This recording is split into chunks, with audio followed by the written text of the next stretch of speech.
বদনজর ও শয়তানি প্রভাব থেকে শিশুদের রক্ষা করার উপায় কি? প্রথমে আমাদেরকে বুঝতে হবে যে বদনজর এটা কি। খারাপ দৃষ্টিতে বা খারাপ মনোভাব নিয়ে তাকানো, এই বদনজর এটি সত্য প্রমাণিত। হাদিস থেকে এর প্রমাণ পাওয়া যায়। হাদিসের মধ্যে এসেছে, রাসূলুল্লাহ সাল্লাল্লাহু আলাইহি ওয়াসাল্লাম ইরশাদ করেন, আল আইনু হাক্কুন, এটা সত্য, বদনজরের প্রভাব পড়ে। হাদিস থেকে এটাও জানা যায়, রাসূলুল্লাহ সাল্লাল্লাহু আলাইহি ওয়াসাল্লামের সময়ে এক সাহাবী তিনি খালি গায়ে গোসল করছেন, তো পাশ দিয়ে আরেকজন সাহাবী যাচ্ছিলেন। আরেকজন সাহাবী যখন যাচ্ছিলেন তখন তিনি খালি গায়ে গোসল করা সাহাবী, গোসলরত অবস্থায় সাহাবীকে দেখে তিনি বললেন যে কত সুন্দর, তার মতো তো নারীরাও এত সুন্দর হয় না। এ কথা বলার পরপরই এই খালি গায়ে যেই সাহাবী গোসল করছেন তিনি সাথে সাথে অজ্ঞান হয়ে যান। এরপরে অন্যান্য সাহাবা ইকরাম বা সাথে যারা ছিলেন তারা রাসূল করিম সাল্লাল্লাহু আলাইহি ওয়াসাল্লামের কাছে তাকে নিয়ে যান। নিয়ে গেলে রাসূল সাল্লাল্লাহু আলাইহি ওয়াসাল্লাম বিষয়টি শুরু থেকে জানতে চাইলেন। রাসূল সাল্লাল্লাহু আলাইহি ওয়াসাল্লামকে যখন বিষয়টি জানানো হলো, রাসূলুল্লাহ সাল্লাল্লাহু আলাইহি ওয়াসাল্লাম বললেন যে তোমরা কি বদনজর দিয়ে, খারাপ কুনজর দিয়ে তোমরা কি তোমাদের ভাইকে হত্যা করতে চাও?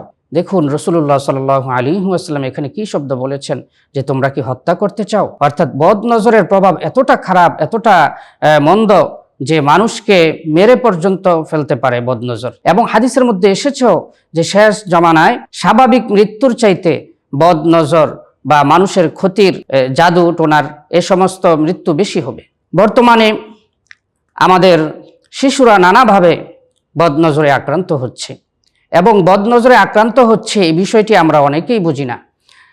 এর সাথে যে একটি স্পিরিচুয়ালি একটি সম্পর্ক আছে সেই বিষয়টি আমরা অনেকে আঁচও করতে পারি না। অথচ এটি বদনজরের প্রভাব, বিভিন্নভাবে বদনজরের প্রভাব শিশুসহ সকলের উপরই পড়তে পারে। তো শিশুদেরকে বদনজর থেকে বাঁচানোর উপায় কি? শিশুদেরকে বদনজর থেকে বাঁচানোর এক নাম্বার দিক নির্দেশনা হলো, উপায় হলো যে জন্মের সময় এবং জন্মের পরবর্তী সময়ে রাসূলুল্লাহ সাল্লাল্লাহু আলাইহি ওয়াসাল্লামের সুন্নাহগুলো অনুসরণ করা। স্ত্রী সহবাসের সময় এই দোয়াটি পাঠ করা যে আল্লাহুম্মা জান্নিবিনা ওয়া জান্নিবিশ শাইতানা মা রাযাকতানা, হে আল্লাহ আপনি আমাদেরকে এবং আমাদেরকে যে অনাগত সন্তান দান করবেন তাদেরকে আপনি শয়তান থেকে হেফাজত করুন। তাহলে এই চমৎকার এই দোয়াটি আমাদেরকে পড়তে হবে সে সময়ে। তো এর মাধ্যমে শিশু জন্মের পূর্বে থেকেই শয়তানের কুমন্ত্রণা, বদনজর থেকে সে রক্ষা পাবে। রাসূলুল্লাহ সাল্লাল্লাহু আলাইহি ওয়াসাল্লাম নিজে তিনি হযরত হাসান এবং হুসাইন রাদিয়াল্লাহু তাআলা আনহুমার ক্ষেত্রে এই দোয়াটি বেশি বেশি করে পড়ে তার উপর ফু দিতেন। উঈদুকা বিকালিমাতিল্লাহি তাম্মাহ মিন কুল্লি শাইতানিন ওয়া হাম্মাহ ওয়া মিন কুল্লি আইনিল লাম্মাহ। যদি একজনের ক্ষেত্রে এটি পড়া হয়, অন্য কোনো শিশু, বাচ্চা বা শিশুর ক্ষেত্রে যদি পড়া হয় তাহলে উঈদুকা পড়তে হবে। আর যদি দুইজনের ক্ষেত্রে হয় তাহলে উঈদুকুমা, যেমনটি রাসূল সাল্লাল্লাহু আলাইহি ওয়াসাল্লাম তার প্রিয় দুই নাতি দুইজনের ক্ষেত্রে তিনি উঈদুকুমা পড়তেন। এমনইভাবে যদি আমরা নিজেদের সেফটির জন্য এই দোয়াটি পড়ি তাহলে আউযু বিকালিমাতিল্লাহি তাম্মাতি মিন কুল্লি শাইতানিন ওয়া হাম্মা ওয়া মিন কুল্লি আইনিল লাম্মা, এভাবে পড়ব।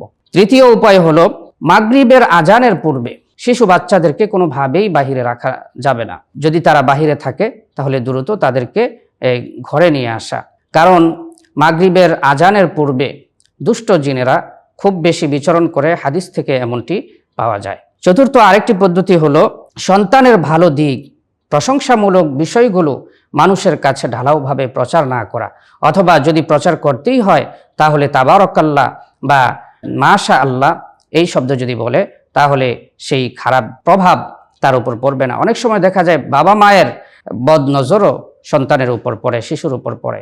তো এক্ষেত্রে খুবই খেয়াল রাখা, যদি সন্তানের কোনো বিষয়ে বাবা মা অভিভূত হয় তাহলে সাথে সাথে মাশা আল্লাহ অথবা তাবারাকাল্লাহ বলা, তাহলে এটার খারাপ কোনো প্রভাব সে শিশুর উপর পড়বে না।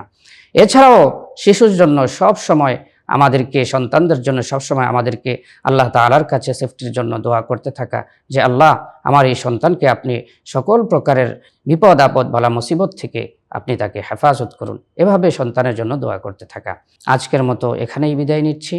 আসসালামু আলাইকুম ওয়া রাহমাতুল্লাহি ওয়া বারাকাতুহু।